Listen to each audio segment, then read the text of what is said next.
he can now leave him in his pram? Yeah, you can do. But he'll have to be about 6.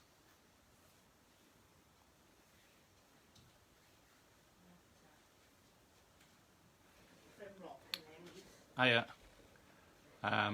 If you can hear me, can you send up a heart or a thumb, please? I always say this right at the beginning of every video, but it's just confirmation that that you can hear me. So if you can send up a heart or a thumb.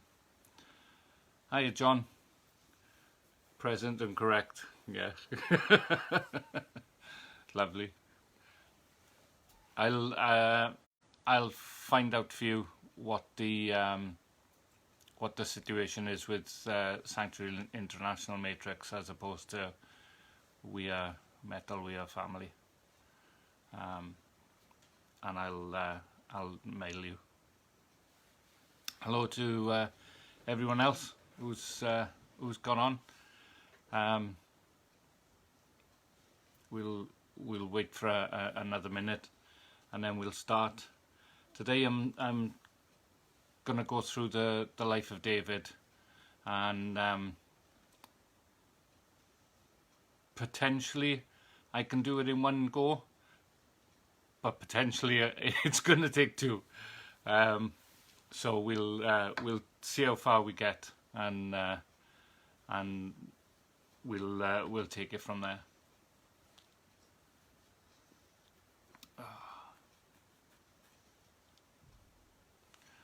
Right, we'll get going. With regards to King David, I'm going to do a little bit of preamble, give you a little bit of background knowledge. I've got a drawing, but I've just realised that the drawing puts all the writing around the wrong way. So I'll use the drawing just as a guide, and I'll put the this drawing and a couple of other maps in the comments, so that you can all have a look at them. Well, the Bible is essentially a history book, but it's the history of one people. Excuse me, all this hair. And that one people were important to God, and we are into the second phase of leadership of Israel. Now, you'll have to excuse me, and I know that the writing is backwards. 2,000 years ago, 2,000 years before Christ, we start, and I'm gonna do the people first. Here's Abraham, Isaac, Jacob and Joseph, and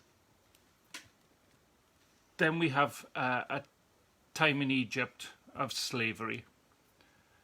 The next is Moses and Joshua, and then we have a time of anarchy, and the time of anarchy was around the time of the judges. So we're talking Samson, Deborah and Gideon.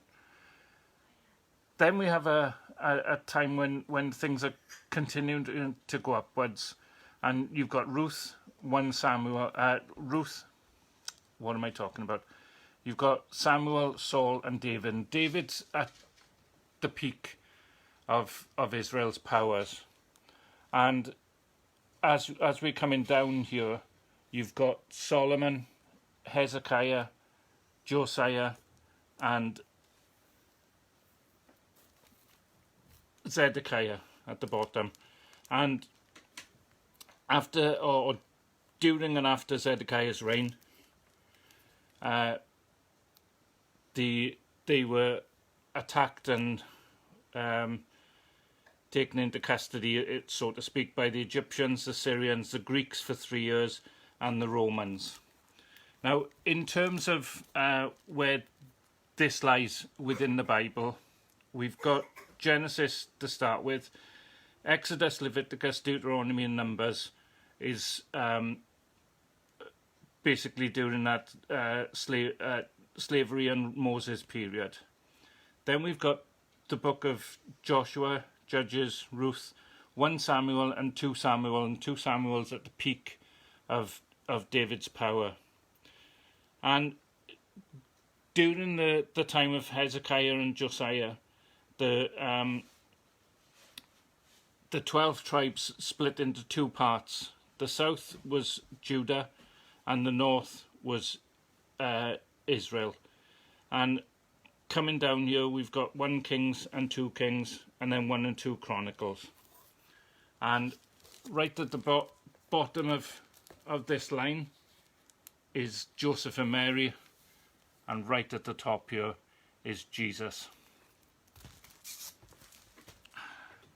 Now, that all takes no more maps, no more writing. That all takes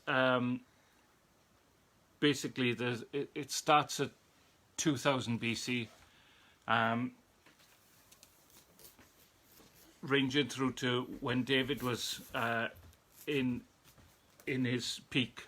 He was 1000 BC, down to Zedekiah, which was 500 BC, and then we have the Israelites being taken over by various people, and that gets us to the year 0 with Jesus.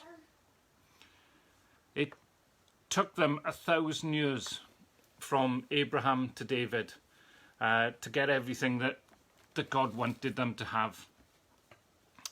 They had a few hiccups. They were slaves for 400 years, and they had a lot of attacks from the Midianites and others.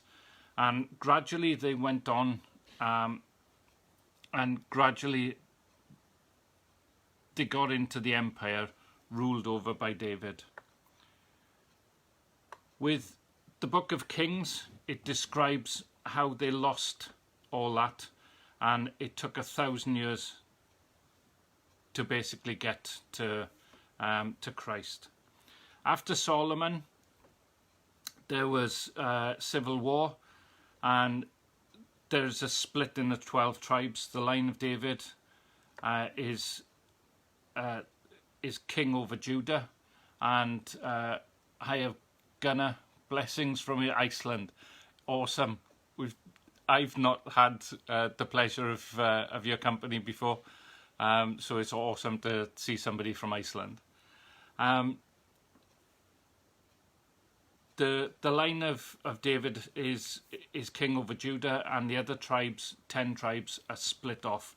And it seems strange that we talk about Judah and the other 10 tribes, because that only makes 11. But Judah and Benjamin joined together under the moniker of Judah, because Benjamin was still a very small tribe at the time. So there wasn't one people of Israel. The 10 tribes in the north kept the title Israel because they were the most, and the 2 tribes in the south titled themselves Judah. So you had a sort of civil war going on between the 2 tribes and the 10 tribes constantly. The 10 tribes in the north just went downhill, and until they were taken away into Assyria. And in the south, they started to go upwards under Hezekiah, and the boy king Josiah, who was 8, but that didn't really stop the downward trend. It didn't really stop the rot permanently, and the 2 tribes were taken away into Babylon. The they finished up where they had begun, slaves. Initially slaves in Egypt, but they ended up slaves to Assyria and Babylon. Now we're going to look at King David. And in 1996, it was the 3000th anniversary of King David taking the throne of Israel. And there were great celebrations in Israel because they still consider David as the greatest king, and they're waiting for the son of David to turn up. In 2000 BC, the people of Israel started out as one man who was 75. So God is basically taking one family, one person, and eventually building into a tribe. And the one man became a family, the family became a tribe, the tribe became a people, the people became a nation. And the nation split into 12 tribes, one for every son. And under David, they became an empire, and they got all the promised land, and this was the peak of their history, and David is at the top of that peak. Jesus is at the top of the peak for us, but David is at the top of the peak for the Jews. To this day, Jews look back on King David as a man that stood at the peak of their history, when they had all the land that God had promised them. And in terms of all the land, and I know the writing will be backwards on this as well.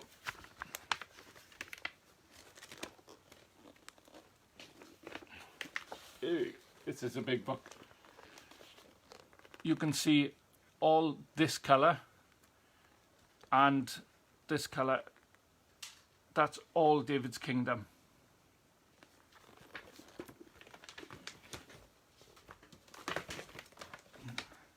So much for props. Israel go through 4 periods of 500 years and were led by different types of leaders. First, we had patriarchs, namely Abraham, Isaac, Jacob and Joseph. The next 500 years, they were led by prophets such as Moses through to Samuel. Then kings, Saul through to Zedekiah, and in the last 500 years, they were led by priests, Joshua through to Annas and Caiaphas. So they had every kind of leadership that you could possibly think of. And they really needed a leader with all of these qualities. All of these qualities were needed in a leader. And effectively, David was that leader. Good morning, Roger. How's it going? David was born in Bethlehem in the land of Judea in the year 2854, 2854, or 907 BC. During the era of the prophets was when he was born. He was, hiya Paul,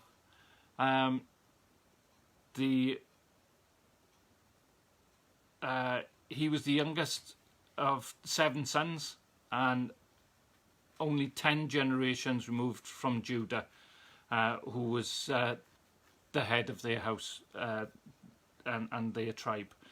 And he was one of Jacob's 12 sons. He was also a descendant of Ruth, the famous Moabite convert. He had red cheeks, bright eyes. He was a handsome young man, and he used to tend sheep at for his father, Jesse. Now, the people had recently anointed Saul as the first king of Israel. Excuse me. But Saul soon sinned, and fell from divine grace. And it was then that the prophet Samuel, as directed by God, anointed David as king of Israel. And so his ascension to the throne began. Can you imagine being this young shepherd boy with a load of other brothers, and the other brothers all being strapping guys, big members of the army and what have you, and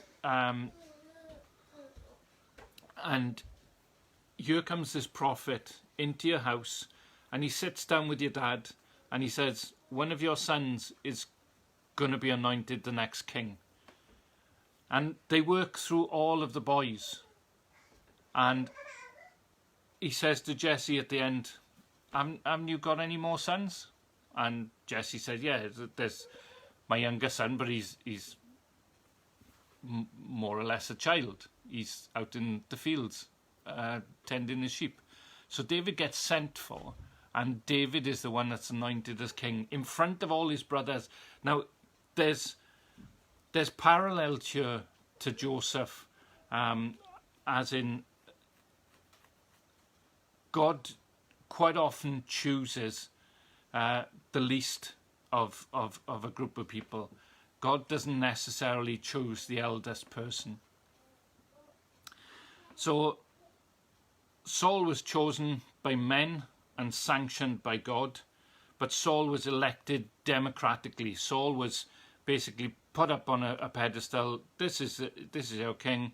Are we going to accept him or not? And Saul was head and shoulders above everybody else. He was a handsome, strapping young man. So the Israelites sanctioned him. He was not God's choice, and he was arguably Israel's worst king up to and then we get David, the best king. When God chose David, you hear that God doesn't look at man's appearance, he looks at man's heart. And that, I think, is the reason why weird and wonderful people get chosen by God, because God looks at their heart. Even Paul, being zealous against Christians, his heart was for God, and he actually thought that he was doing right by God, and he wasn't willing to sit on the fence. He wasn't willing to stand by and just talk about things. Paul was willing to do stuff, and that's just exactly the same with David. David is willing to put himself out and be there for God. Just so you know, the cries of a baby are my godson, who we've had overnight, and we've taken him back after I finished this, so I apologise. But Saul and David started well and both finished badly. Yet David was a man of God, and he was a man after God's own heart. Why? Well, we'll see a little bit later on. The first time we see David, he is brought into court to play music to soothe King Saul. Saul, by this time, had issues with his mental health, and at a certain point, the Holy Spirit left him, and an unclean spirit took over. Saul was now unpredictable. He would fly off the handle at a moment's notice, and as a man, people were scared of him. Now we get to the story of David and Goliath. Along the eastern border is a mountain range which holds all of the ancient cities of that region, Jerusalem, Bethlehem, etc. And then there's the coastal plain where Tel Aviv is now. And connecting the mountain ranges with the coastal plain is an area called Shafar. Shephelah, which is a series of valleys which run east to west. It had a strategic standing in those times, because if you were a hostile army and you wanted to attack the cities just such as Jerusalem and whatever, you would have to come through the Shephelah. The Philistines are living in the coastal plain, and they decided to attack King Saul. King Saul hears about this and brings his army down to meet them. But now we have a standoff in the Valley of Elah. The Israelites dig in along the northern ridge, and the Philistines dig in along the southern ridge.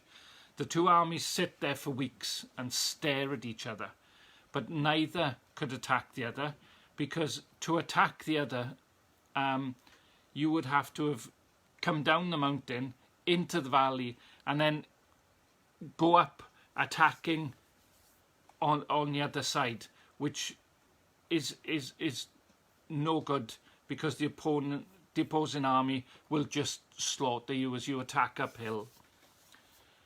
To break the deadlock, the Philistines sent their mightiest warrior down into the valley, and he offers a challenge, and this goes on for days.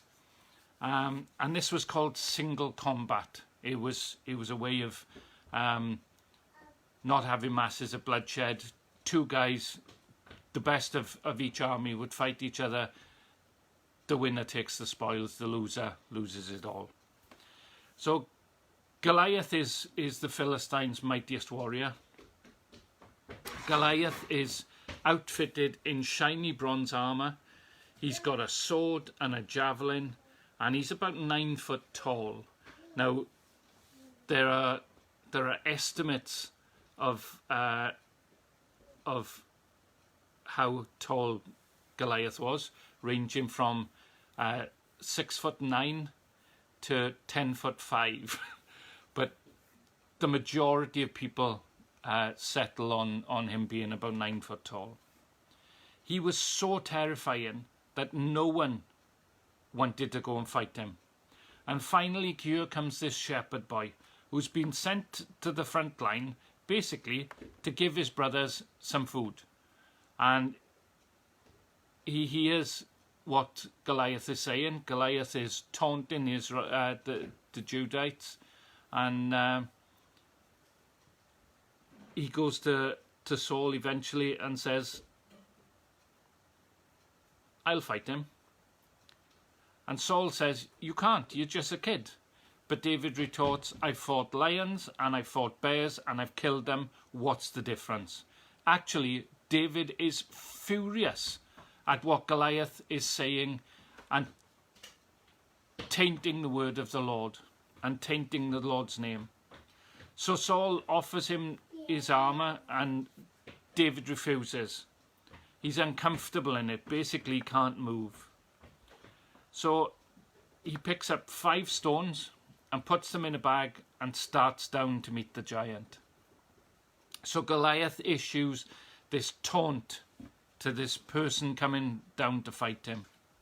When David gets close enough to Goliath, he's got a staff in his hand and he's insulted again.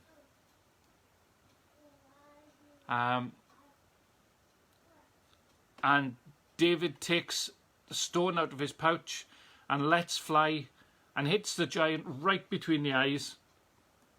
And he runs over and he takes Goliath's sword, which must have been huge, and cuts off his head. The Philistine armies see this and they turn and run. At the time, there were 3 types of warriors. There was cavalry, guys on horses and chariots. There was heavy infantry, guys who were marching. And there was artillery, namely archers, but also slingers. So it's very weird how the story of David and Goliath has sort of entered our vocabulary. as a term for the underdog beating the main man.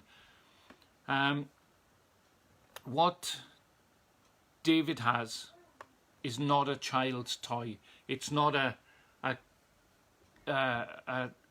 slingshot. It is in fact a devastating weapon.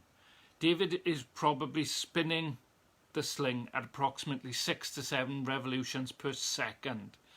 When the stone is released, it's probably travelling at 35 meters per second, which is really fast. More than that, the rocks which were in the Valley of Elah were not normal rocks. They were barium sulfate, which are twice as dense as normal rocks. And these two things combine to produce a weapon which is equivalent today to a 45mm handgun. So basically, David is shooting Goliath in the forehead. This is an incredibly devastating weapon. Experienced slingers could maim or kill targets at a distance of about 200 yards. Well, David was closer to Goliath than that. And they could hit the bird in flight. There are countless tapestries and things of slingers hitting birds in flight. So, and besides that, Goliath was a giant. And a giant doesn't have a normal size head. A giant has a head which is equivalent to the size of his body. So the target that David had was much better and much bigger. Goliath's expectations was that he was going to be fighting hand-to-hand combat. And that was Saul's expectations too. And the majority of people who listened to Goliath's charge was or taunts was people expecting a hand-to-hand combat, but David was a master of strategy, and he knew what was needed, and he knew what would be expected, so he changed the rules of the game. When Goliath said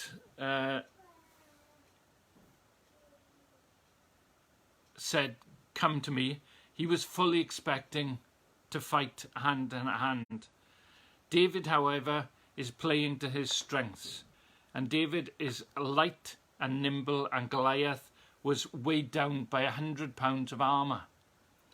Goliath is, in all reality, didn't stand a chance. It's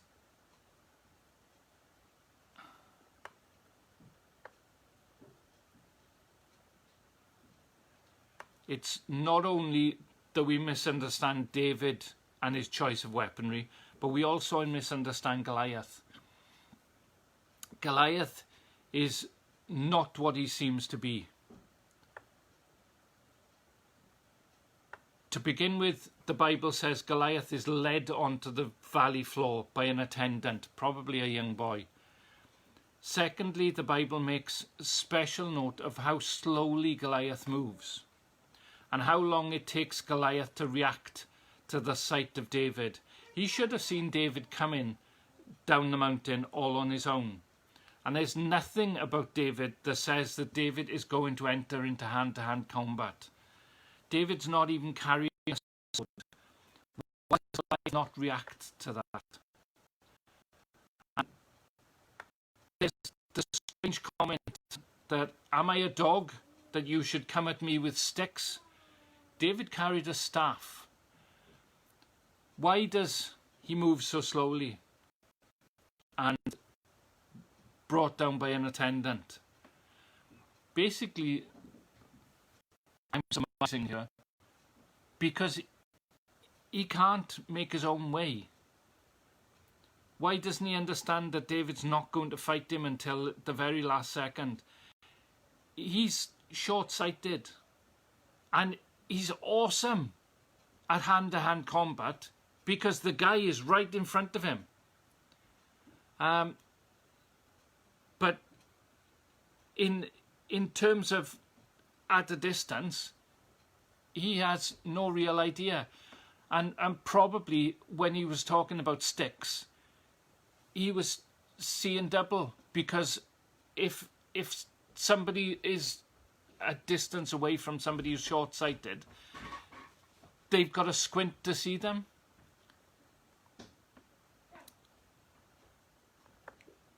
Come to me so I can feed your flesh to the birds, says Goliath. This is a hint of his own vulnerability and arrogance. Come to me, because I can't see you unless you're close. In close contact war, as I said, Goliath was awesome, and he had an amazing track record. But unless you were close, he was vulnerable.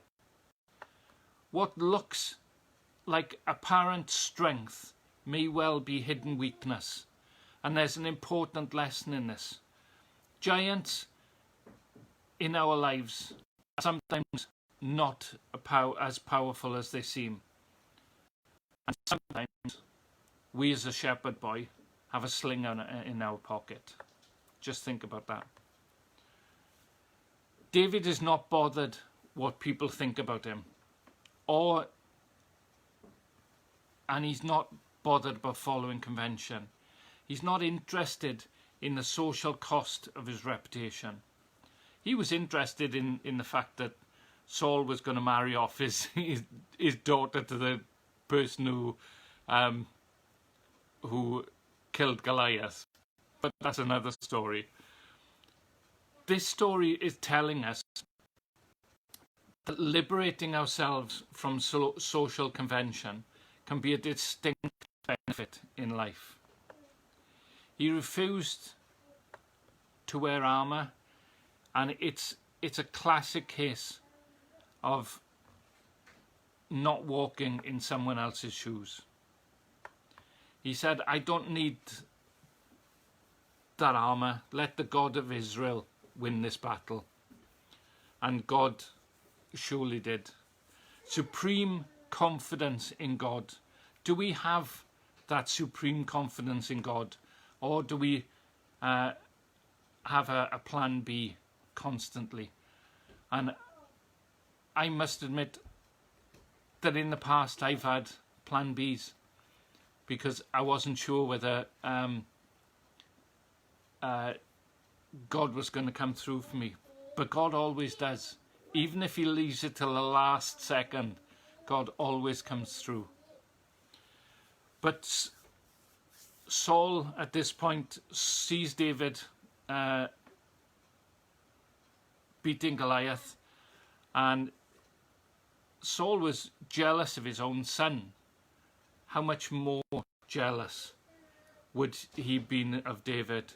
And we have this dichotomy. We have Saul, who is on the one hand was constantly looking for people's approval, and David, basically, who didn't give a damn.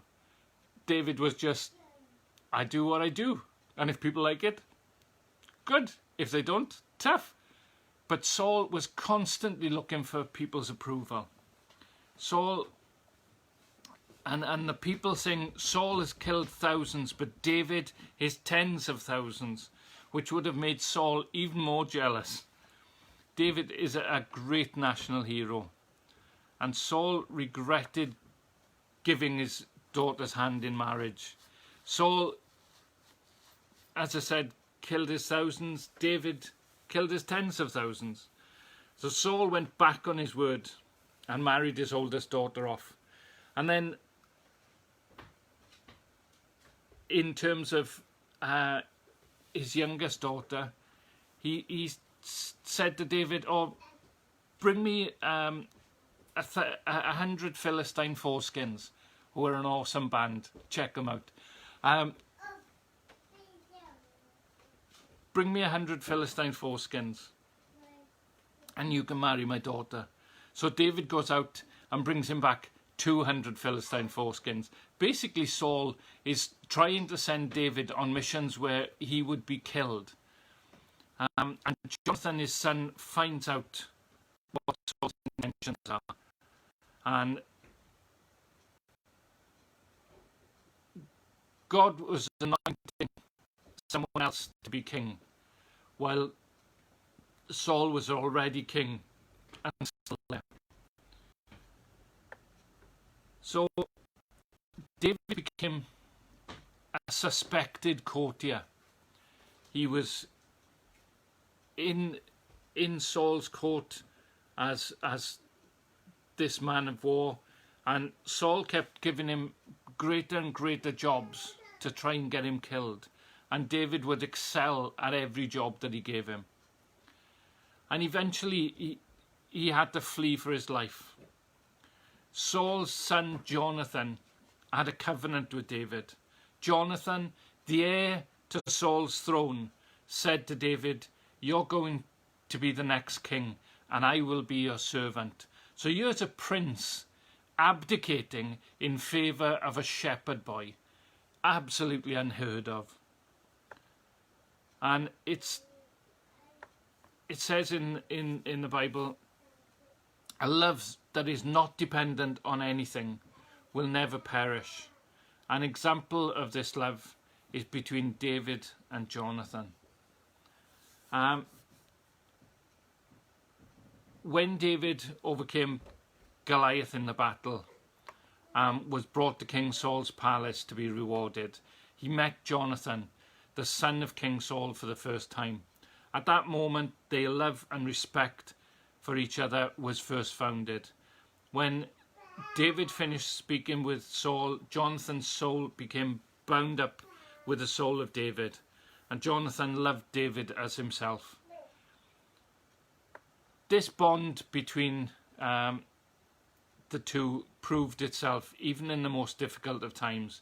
Later on, King Saul began to fear that David wanted his throne and sought to kill him. And despite knowing that David possesses a potential threat to the palace line and to the crown, Jonathan loved David and protected him from his father's attempts to have him killed. This is seen and twisted today, as in it's twisted into a homosexual relationship.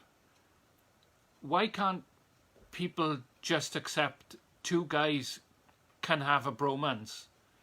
And there's nothing sexual about it. They just love each other. And it's love in a different kind of way than a sexual love. Why is that so difficult to understand? Why have we got to constantly taint everything with sexuality? I think personally it's a trait of the enemy, and he's trying to twist everything. The Bible says there's never been love such as this between two men. Then David became an outlaw. God, we're nowhere near going to get finished in this, so I'll probably take this over to next week. But God continued to grant David much success in battle. King Saul started, as I said, to fear that David's fame and power would one day usurp the throne.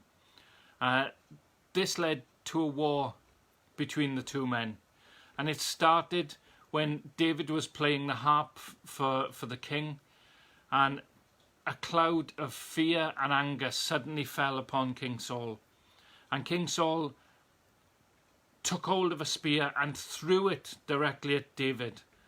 By divine intervention, David managed to escape. But David fled into the mountains of Judah at his home. He needed food and weapons, so he obtained these from the city of Nob. And at the time, Nob was a holy place, distinguished because it housed the tabernacle and the priests. And David was taken in and cared for by, I'm sorry, I can't read this guy's name, Ahimelech, and his fellow priests. And David ends up getting out of there, and the only sword available to him is Goliath's sword. So you can imagine David walking through the countryside with this massive sword, sort of like one of the characters from an anime game. I've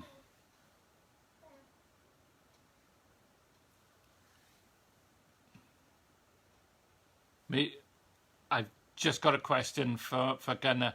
Why did David pick 5 stones at the battle? Now, there's a couple of theories about that. I'll come back to this in a minute. One, you wouldn't go into battle with just 1 stone, in case you missed. So you would go into battle with a number of stones in your pouch. But there is the story that Goliath had 4 brothers, and David went chasing after them to kill them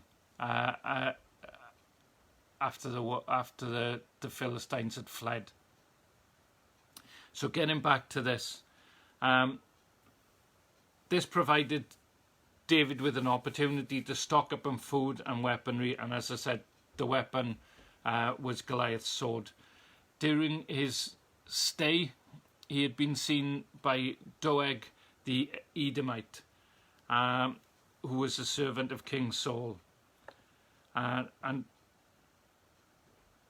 fearing this, David escaped to the city of Gath and then sought refuge in one of the caves near Adullam in the plains of Judah. It was a secure retreat, and David's brothers and his father's household came to him. His solitary abode was soon known, and he was joined by many who were in distress or in debt or had other reasons to be discontented, and very soon there was over 400 people there. Doeg the Edomite related the news of David's whereabouts to the king, and King Saul embarked on a quest to hunt down and kill David. There were 2 times during this hunt when King Saul was at the mercy of David, and instead of taking advantage of the situation and killing the king, David spared his life, as he dared not lay a hand on God's anointed one.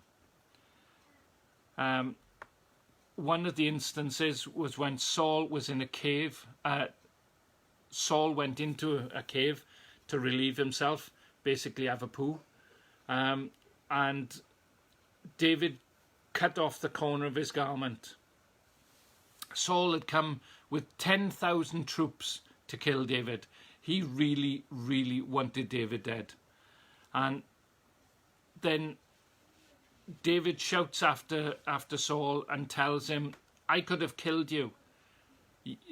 God put you in my hands, but I didn't kill you. Look at the corner of your garment, and you will see that a corner is missing. And it was tantamount to treason to touch a king's garment, let alone take a slice off it. But David took a slice off it to warn Saul off. David was saying he was a loyal subject, and why are you trying to kill me? It was only after David has spared his life for the 2nd time that King Saul finally retreated and let David be. Saul repented and left David alone. But his repentance was a matter of he'll repent now and maybe pick it up a little bit later. But David wrote many of his psalms whilst in hiding in the hill country. David was saying that everyone is against me except my Lord. Even in his darkest times, David was constant in his faith of God. He was constantly knowing that God was with him. And then David becomes a mercenary to the Philistines. It's quite inconceivable that a man changes his colours like that. But this didn't happen over 5 minutes. It happened over a period of time, and David was hated by Saul, and Saul didn't want him in his armies or anywhere near him.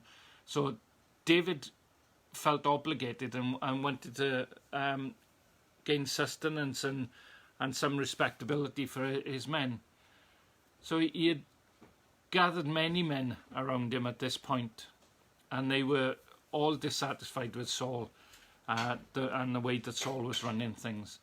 David sold them and himself into the Philistines to be a mercenary force, and they were really proactive. They went out and killed lots and lots of people for the Philistines, and the Philistines were quite rightly highly suspicious of him, and at one time he had to feign madness and froth at the mouth to get himself out of a situation where the Philistines were trying to kill him. Saul and Jonathan decided to go to war with the Philistines, and David was on their side. But the Philistine leaders said, we mustn't go to battle with David against Saul, because David may turn traitor to us and in the middle of the battle. But they never had to fight David and Saul. And Saul and Jonathan were killed in that battle. King Saul was waging a mighty war against the Philistines. David was in Ziklag, where he had retreated in fear that King Saul would change his mind and hunt him down again. And when he heard that Saul and Jonathan had died in battle, David sincerely mourned the death of Saul and Jonathan and the defeat of Israel. Now David could take over, but there were still a lot of people loyal to Saul. After the death of Saul, David saw that his time had come for him to emerge from exile and take over the leadership of the people. He left Ziklag and proceeded to the ancient kingdom of Hebron in Judah. There the people of Judah gathered and anointed him king. In the prime of his life, David was about 30 years old at the time. David was wise in counsel, prompt in action, God-fearing and earnest, and the people recognized him as the most suitable candidate for the throne in these troubled times. King David's ascension to the throne didn't go unopposed. Abner, previously a general in King Saul's armies, felt that the crown should remain with the family of King Saul.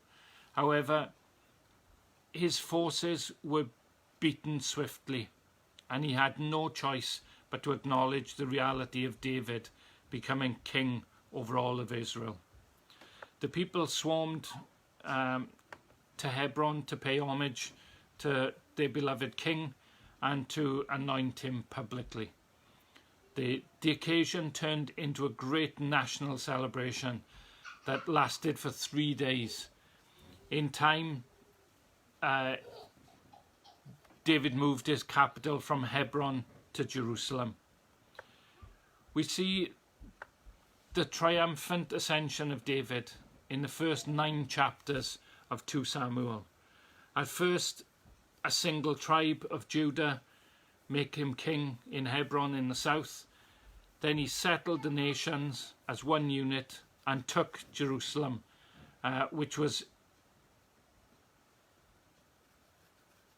in the middle of it all, and made it his capital.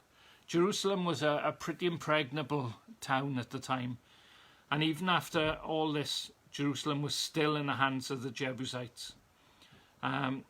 It had a cliff on three sides, and then therefore you only had to defend the one side to the north.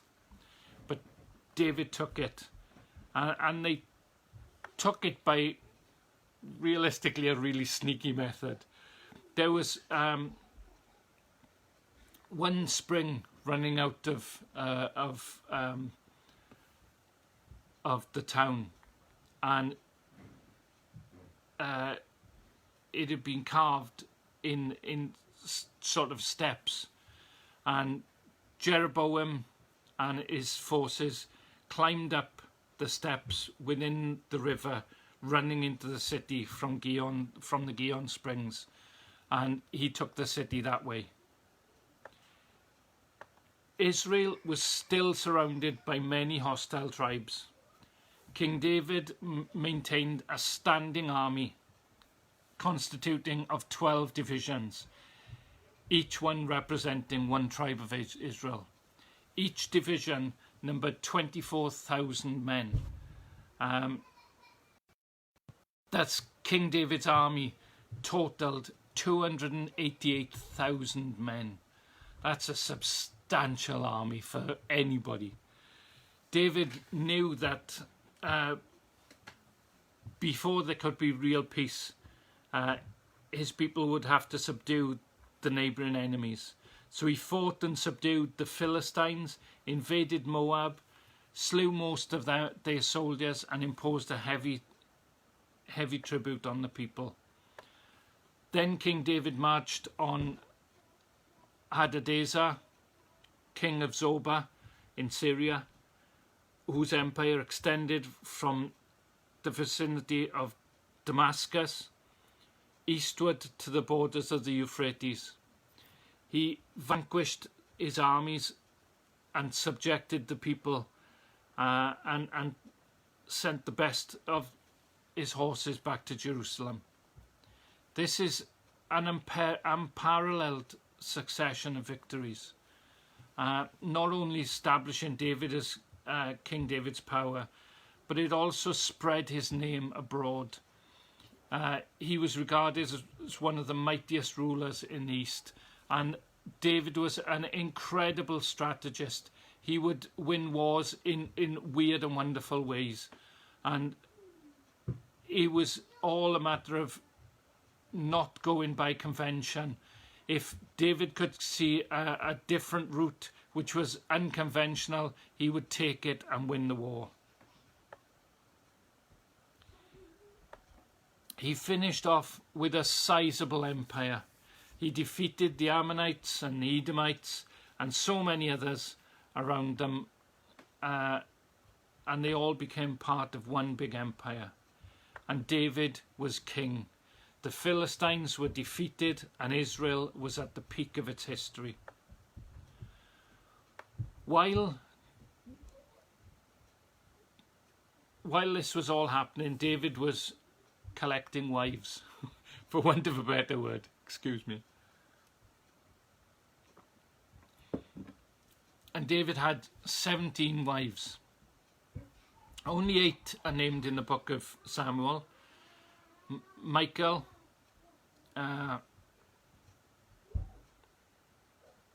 Ahinoam, Abigail, Maacah, Haggith, Avital, Eglah, and Bathsheba.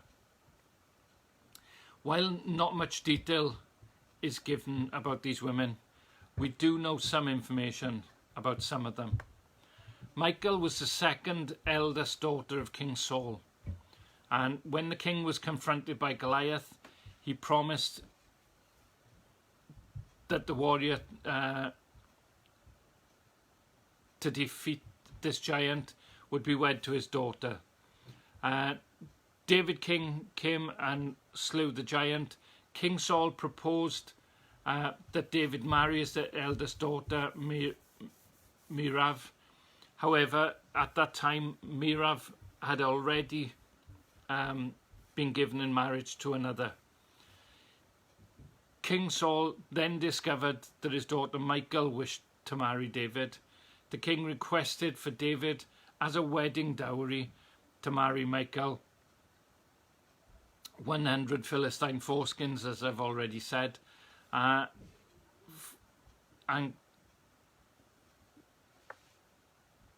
King Saul was hoping that David would be killed, but David succeeded and took Michal as his wife.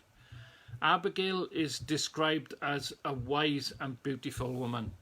It happened that when David was and his men were fleeing from King Saul, he went to a wealthy man named Nabal to replenish his food and weaponry. David expected Nabal to act generously towards him, as he had protected him in the past, and did not take advantage of his shepherds who were with him throughout his travels. However, Nabal was a fool and a drunk, and refused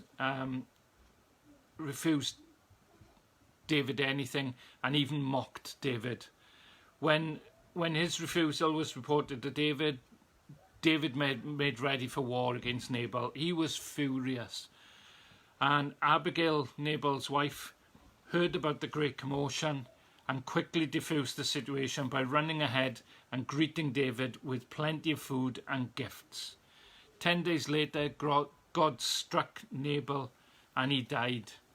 Upon hearing of Nabal's death, David sought to take Abigail, his wife, and proposed to her. And then one afternoon, it all went wrong. And I don't know whether to stop here, because we've done all the nice stuff about David, and we might as well save all the nasty stuff till the next time. But can you just imagine as a young shepherd boy, David would not have had a clue where his life would be taking him. But God was preparing him all the way along for what was coming next. And David gets invited into the kingdom to play music for King Saul. And he's thinking he's on a high there. And he's thinking he's on an even bigger high with defeating Goliath. And he's completely committed to Saul as his king. He's completely committed to him.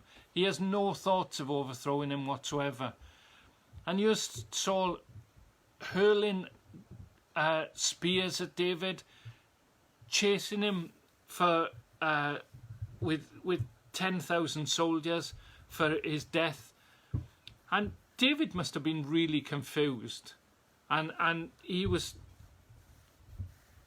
even saying to his men in the cave, his men were encouraging him to kill Saul. Look, God's handed him into your given him into your hands. And God did that twice, and twice David let him go, because even though he was not a man for convention, he was a man for God's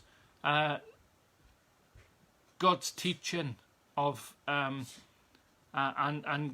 he was a man for listening to who God had put in charge of him, and it sort of bears out what Jesus was saying when Jesus said, "Look at your coin. Whose head is on the coin? Caesar's head.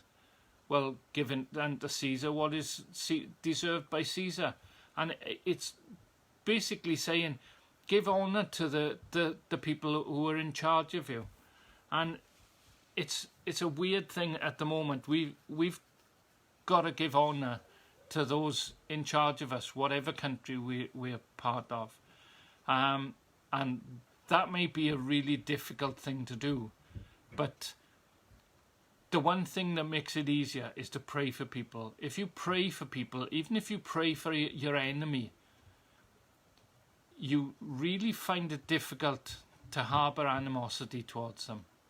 So I'd encourage you to pray for your leaders, and pray for people who are in leadership, whether it's your church leadership, whether it's your council, whether it's your government or your prime minister or president.